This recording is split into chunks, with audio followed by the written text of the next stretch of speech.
उसके पक्ष में ये जो खटाजोड़ करते हैं पत्रकार बैठ के जयपुर से बैठे बैठे व्हाट्सएप पढ़ते रहते हैं और जो चला दे वो चला देते हैं। हकीकत ये है कि यहाँ की आपसे निवेदन, सब लोग आपकी आज जो संख्या बल में देख रहा हूँ, पार्टी ये तो यहाँ तक बस्ती तक भी नहीं, कांग्रेस पार्टी बहुत बहुत धन्यवाद। राम राम साहब। कांग्रेस के प्रत्याशी पीसी बैरवा जी, हमारे सांसद सम्माननीय इमरान मीणा जी, हमारे विधायक युवा अध्यक्ष कांग्रेस यूथ कांग्रेस के मैंने पूनिया साहब, ममता जी, उर्ला साहब, खटाना जी, मंच में बहुत सारे लोग बैठे हैं। आवाज आ रही है आपको पीछे तक? मैं और जोर से बोलता हूँ। कल चुनाव का आखिरी दिन है और 13 तारीख को वोट पड़ेंगे। मैं गला बैठा हूं यार। 13 तारीख को वोट पड़ेंगे। आप लोगों को अपना विधायक चुनना है। कुछ दिन पहले मैं प्रचार के लिए आया था, हमारे कार्यालय का हमने उद्घाटन किया, आप सब लोगों से मुलाकात हुई और मैंने उस टाइम भी कहा था ये चुनाव मात्र इसलिए हो रहा है कि यहाँ के विधायक सांसद बन गए और सांसद जनता ने बनाया। राजस्थान में 11 जगह बीजेपी हारी और हम लोग जीत कर गए। आज देश में 232 सांसद इंडिया गठबंधन के हैं, 232 हमारे हैं, 290 करीब उन लोगों के हैं एनडीए के। ये जो बदलाव आया है ये जनता लेके आई। आप लोगों ने तो मुरारी लाल जी को जिताया था, विधायक का अपना चुनाव जिताया, बड़े मार्जिन जिताया था। देश की जनता ने, प्रदेश की जनता ने अपनी मन इच्छा से कांग्रेस को ताकत देकर 100 के पार आप लोगों ने पहुंचाया, उसके लिए आपका धन्यवाद। लेकिन ये उपचुनाव इसलिए हो रहा है क्योंकि जब सीट खाली हुई विधानसभा की तो उपचुनाव होना जरूरी है। अभी मैं सुबह अलवर में, रामगढ़ में था, वहां हमारे आर्यन जुबेर खान जी चुनाव लड़ रहे हैं। अभी देवली न्यारा में आया, वहां केसी मीणा जी हमारी पार्टी के चुनाव लड़ रहे हैं और दौसा से पीसी बैरवा साहब चुनाव लड़ रहे हैं। तो हम लोग हमारी पार्टी के लिए प्रचार कर रहे हैं। पार्टी का उम्मीदवार कौन है ये पार्टी का निर्णय है, लेकिन एक बार उम्मीदवार बन गया तो वो जाति, बिरादरी, धर्म, गोत्र, समुदाय से ऊपर उठ गया। फिर वो पंजे का है, पूरी कांग्रेस का है। फिर उसको बोलना कि तू फला जाति का है, फला बिरादरी का है, फला गोत्र का है, इसका कोई मतलब नहीं है। ये चुनाव दो दलों के बीच का चुनाव है। ये चुनाव दो विचारधाराओं के बीच का चुनाव है। इन 11 महीने में जिस पार्टी की सरकार प्रदेश में बनी है, इन 11 महीने में, अभी आज मुझे बताया, और मैं तो, हम लैंड नहीं कर पाए हेलीकॉप्टर क्योंकि सम्माननीय मुख्यमंत्री जी आए हुए थे, वो कार्यक्रम कर रहे थे तो हमको दूर उतारा। मैं देर मुझे हो गई। और सुनो डीजी, आपके चक्कर नुकसान मुझे हो गया। मुझे शाम को हवाई जहाज पकड़ना था महाराष्ट्र जाने के लिए और हेलीकॉप्टर वाले ने कहा भाई 4:15 के बाद मैं टेक ऑफ नहीं कर पाऊंगा। तो मैंने कहा तू चला ही जा, कोई बात नहीं, मैं बिना हेलीकॉप्टर मैंने छोड़ दिया, मैं रोड से निकल जाऊंगा हवाई अड्डे। लेकिन आज मुख्यमंत्री जी यहाँ पर आए तो मेरे ख्याल पूरी सरकार का कोई एक आदमी को मंत्री बचा होगा जो नहीं आया यहाँ, सारे आ गए ना।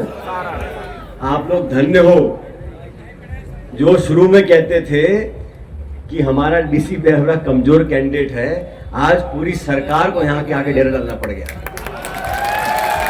यही लगाया था ना जब मुरारी जी और पार्टी घोषणा करी कि हमारा डायरेक्ट करंट डीसी बैरवा उम्मीदवार है, काहे को चुनाव ही नहीं है, ये तो ऐसे ही हो गया चुनाव।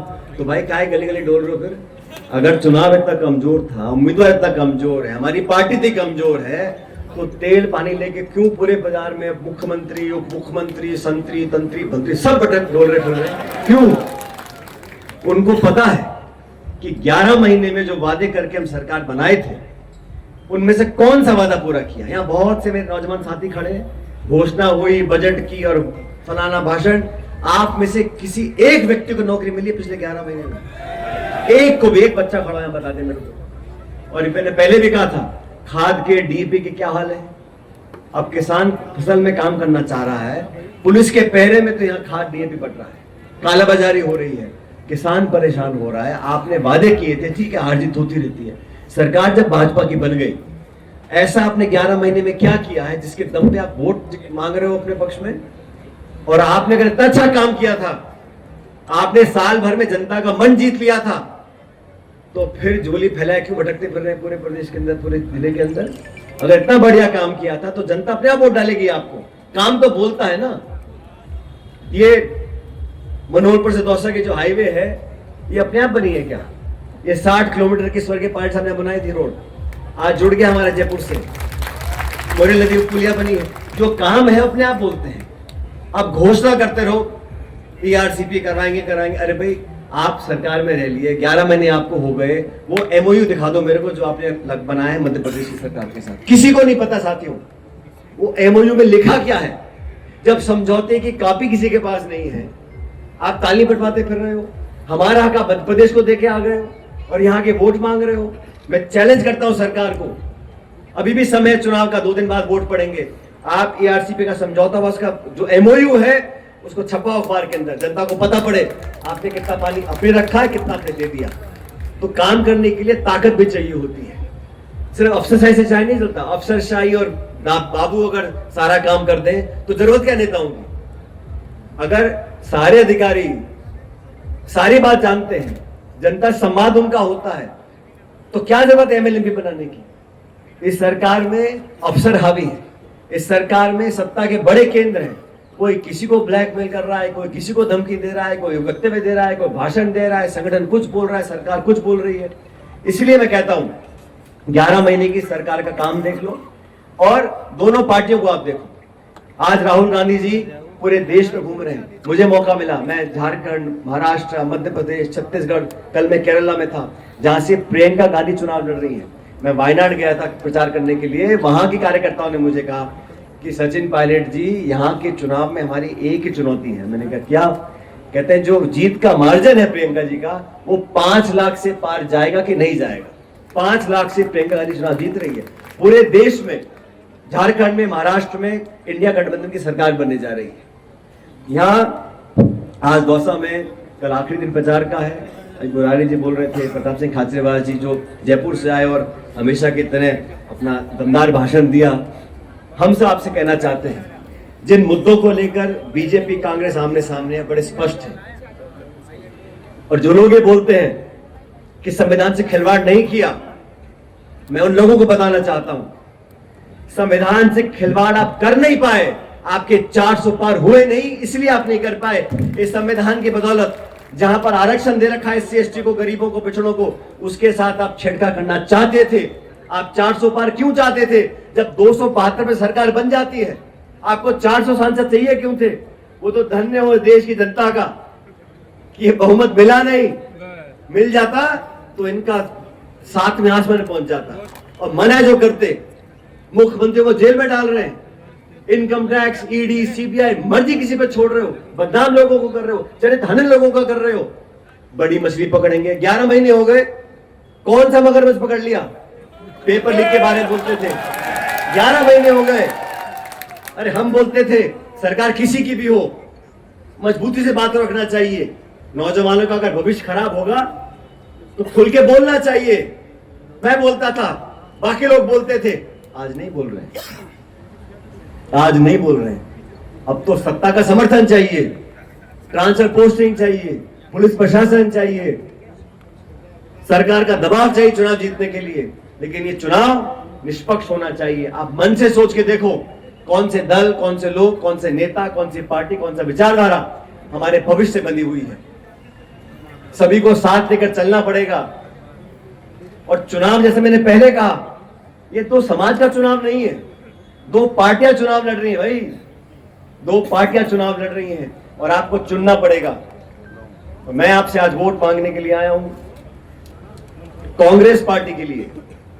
जहां जहां हम जाते हैं, मैं दिल्ली नियारा में गया, वहां हमारे कांग्रेस कैंडिडेट केसी मीणा जी हैं। मैं ताल ठोक के उनके लिए वोट मांग के आया हूं क्योंकि मेरी पार्टी के वो उम्मीदवार हैं। मैं कहता हूं जो भाजपा के नेता हैं जाके वोट मांगने से अपने उम्मीदवारों के लिए, दिल्ली नियारा कोई नहीं आ रहा वोट मांगने भाजपा के लिए। तो ये चुनाव विचारधारा का चुनाव होना चाहिए, ये चुनाव वैचारिक है। ये चुनाव आने वाले 4 साल तक कौन आपके लिए काम कर सकेगा, इस बात का चुनाव है। अब इतने, मैं अखबार देखता रहता हूं, बड़े बड़े मंत्री यहां पर आ रहे हैं, सारी बातें बोल रहे हैं। हम बिजली दे देंगे, सड़क दे देंगे, पानी दे देंगे, ये कर देंगे। अरे आपको पिछले 11 महीने से किसने रोका हुआ था? ये दौसा तो रास्ते में पड़ता है ना। कितने मंत्री यहाँ पर आए, कितनी बार मुख्यमंत्री यहाँ पर आए। अब चुनाव आ गया, प्रतिष्ठा की बात आ गई, तो यहाँ चुनाव वोट मांगने आ गए।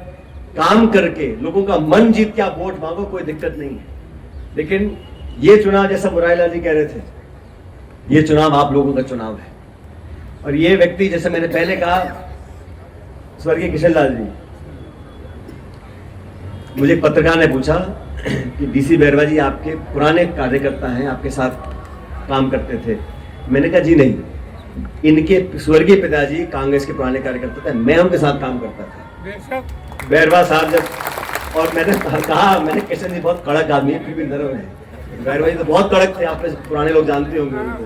तो पार्टी ने एक गरीब व्यक्ति को, आप में से निकले हुए व्यक्ति को टिकट दिया है। 2-3 दिन पहले की बात है, डीसी बैरवा जी का मुझे फोन आया। मैं दौरे कर रहा था कहीं झारखंड, महाराष्ट्र में। मैंने कहा बताओ भी डीसी जी क्या चल रहा है?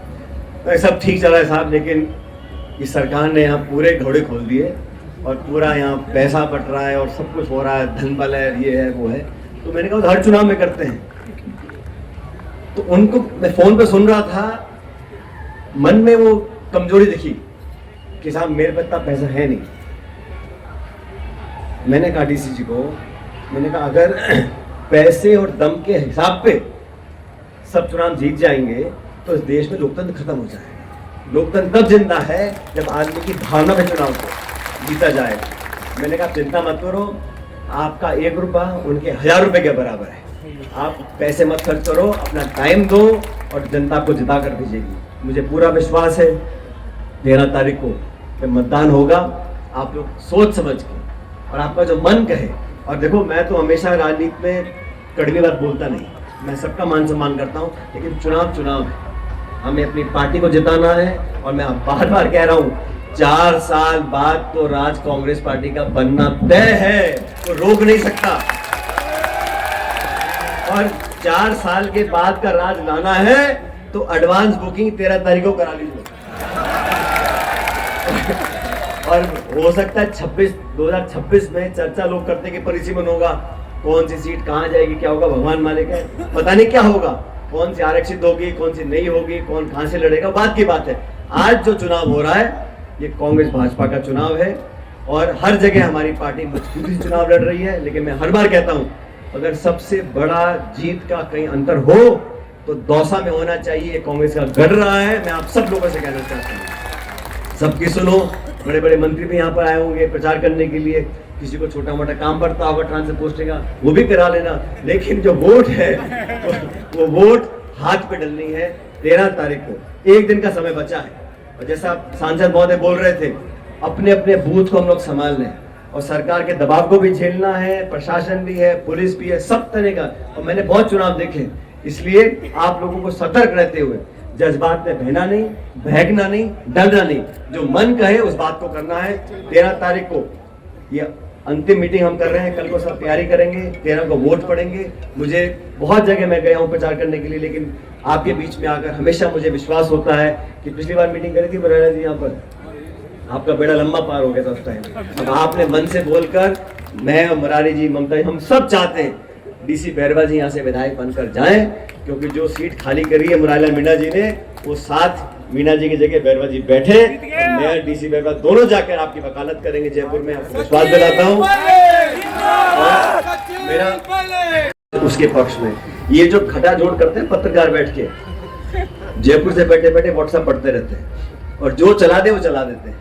हकीकत ये है कि यहाँ के लोग उस व्यक्ति को वोट डालेंगे जिस पार्टी ने दौसा को पहचान दी है, जिस पार्टी ने, जहाँ के नेताओं ने दौसा को मान सम्मान दिया है, आपका नाक कभी झुकने नहीं दी। और सन 84 से लेकर आज तक देश और दुनिया में कहीं भी हमारे लोग जाते हैं तो दौसा की पहचान जिन लोगों ने दी है उनका मान सम्मान आपको रखना है। इसलिए आपके बीच में आया था। मैं आपसे फिर निवेदन करके जा रहा हूँ, 13 तारीख को एक एक वोट कांग्रेस पार्टी को डालें। ये वोट डीसी बैरवा जी को विधायक बनाने के साथ साथ कांग्रेस पार्टी को मजबूत करेंगे, राहुल गांधी को मजबूत करेंगे, खड़गे जी को मजबूत करेंगे और मेरे हाथों को मजबूत करेंगे। इसलिए आपसे निवेदन, सब लोग आपकी आज जो संख्या बल मैं देख रहा हूँ, चेहरों पर जो देख रहा हूँ, मुझे पूरा विश्वास है। और ये फोन पे डीसी पैरवा जी थोड़ा घबरा रहे थे 3 दिन पहले, फिर आप संसाधन कहाँ से लाऊं, गाड़ी कैसे करें, मैंने सब हो जाएगा। मैंने जनता है ये आज जब आंधी निकलती है तो जितनी तुम कल्पना करते हो उससे ज्यादा बहुमत से जीत के जाओगे, मैं ऐसा कहता हूँ। और मैंने कहा इनको तो चिंता की कोई बात नहीं, जनता तुम्हारे साथ है। साथ होके नहीं हो सके, दोनों हाथ खड़े करो, सबके सब, पीछे वाले भी जोरदार। मेरा गला खराब भी नारा दूंगा मैं, ठीक है, जोर से देना। अभी मुख्यमंत्री उतर गए होंगे जयपुर, वहां तक आवाज पहुंचनी चाहिए। कांग्रेस पार्टी जिंदाबाद। ये तो यहाँ तक बस्ती तक भी नहीं पहुंची, जयपुर तक। कांग्रेस पार्टी जिंदाबाद। ये नारा है जीत का जयकारा, इसको मन से बोलना और आसमान भेदती आवाज निकलनी चाहिए, ठीक है। कांग्रेस पार्टी जिंदाबाद। बहुत बहुत धन्यवाद। राम राम सब।